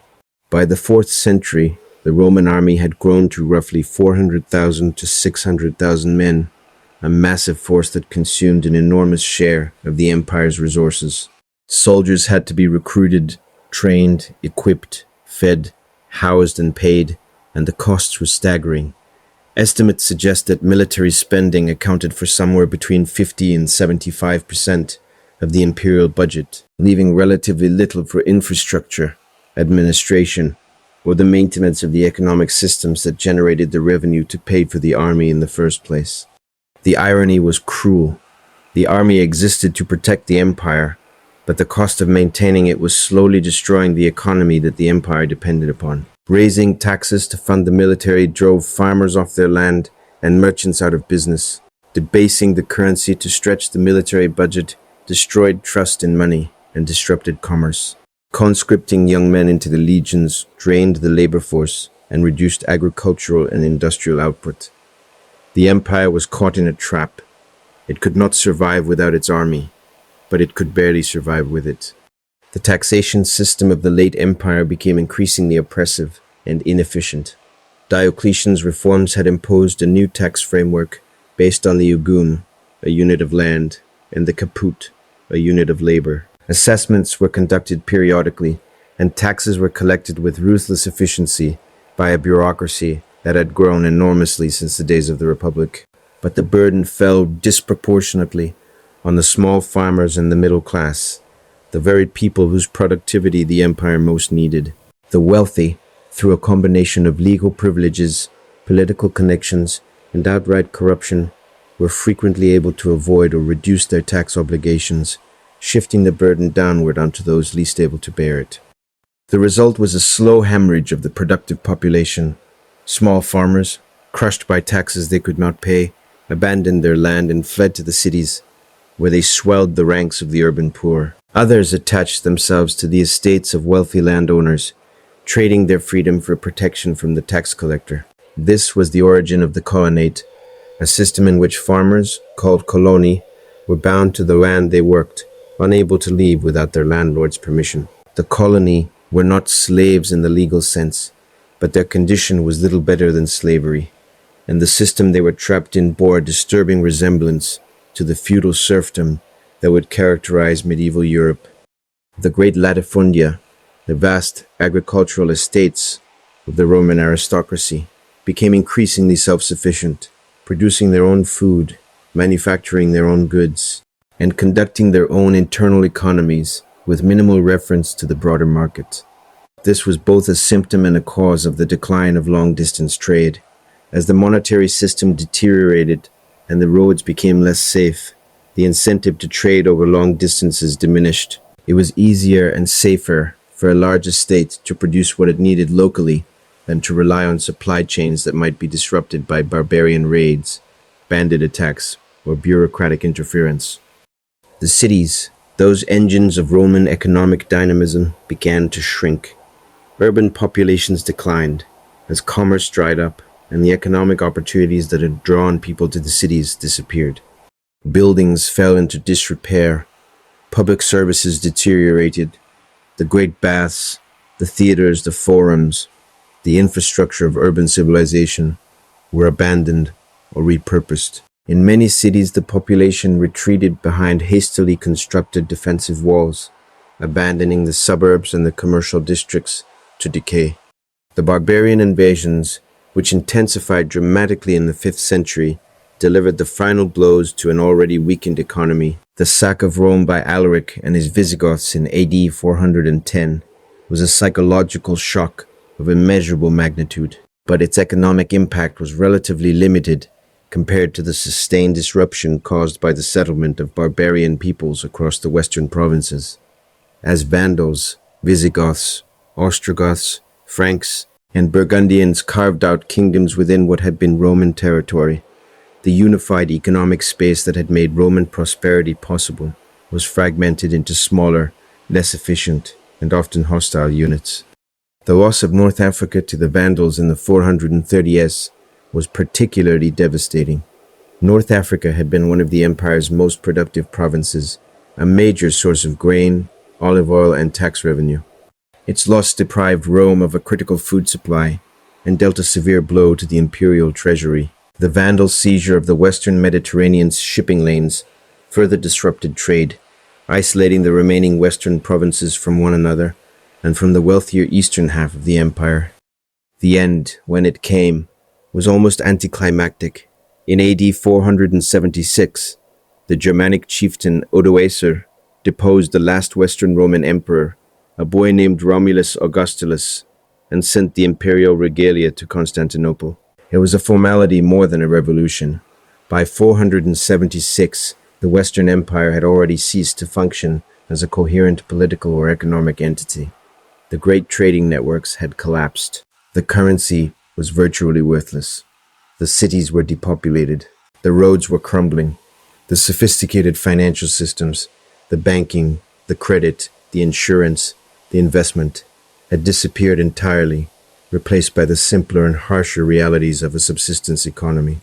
Europe would not regain the level of economic sophistication it had enjoyed under the Roman Empire for over 1,000 years. The population of the city of Rome, which had peaked at over 1 million during the imperial period, fell to perhaps 30,000 by the 6th century. The Forum, that great marketplace where the Argentarii had once counted their silver and the Publicani had bid for contracts worth millions, was buried under meters of rubble and silt, its marble columns protruding from the earth like the bones of a forgotten giant. Yet, the legacy of the Roman economy endured, even through the long darkness of the early medieval period. Roman legal concepts, property rights, contract law, corporate organization, survived in the codes and commentaries that medieval scholars preserved and studied. Roman coins continued to circulate for centuries after the fall, their familiar weight and design a reminder of a vanished order. Roman roads, though increasingly neglected, remained the primary transportation network of Western Europe for generations, and the idea of a unified economic space, a single market with a common currency and a common set of rules, survived as an ideal, an aspiration that would inspire the builders of the modern European economy. The solidus of Constantine, that last great achievement of Roman monetary policy, continued to circulate in the Eastern Empire for 7 more centuries, a golden thread connecting the ancient world to the medieval. And when the merchants of Renaissance Italy, the Medici, the Bardi, the Peruzzi, reinvented banking, insurance, and international finance, they did so on foundations that the Romans had laid, using concepts and practices that would have been familiar to the Argentarii of the Forum. The economy of Rome was not merely an ancient curiosity. It was a rehearsal, a first draft of the global economic system that we inhabit today. Its successes teach us what is possible when human ingenuity is combined with sound institutions and reliable money. Its failures warn us of the consequences of fiscal irresponsibility, currency debasement, excessive taxation, and the concentration of wealth in the hands of the few at the expense of the many. And now, as you lie in the quiet darkness, as sleep draws near like a gentle tide, consider this: the coins in your pocket, the bank account on your phone, the mortgage on your home, the taxes you pay, the goods you buy from the other side of the world. All of these things, every one of them, trace their ancestry back to a muddy village on the banks of the Tiber, where shepherds once watched their flocks upon 7 hills and dreamed, as we all dream, of a better tomorrow. The Tiber flows on. The story is told, and in the silver light of the moon, the ghosts of the Argentarii count their coins one final time, and then are still.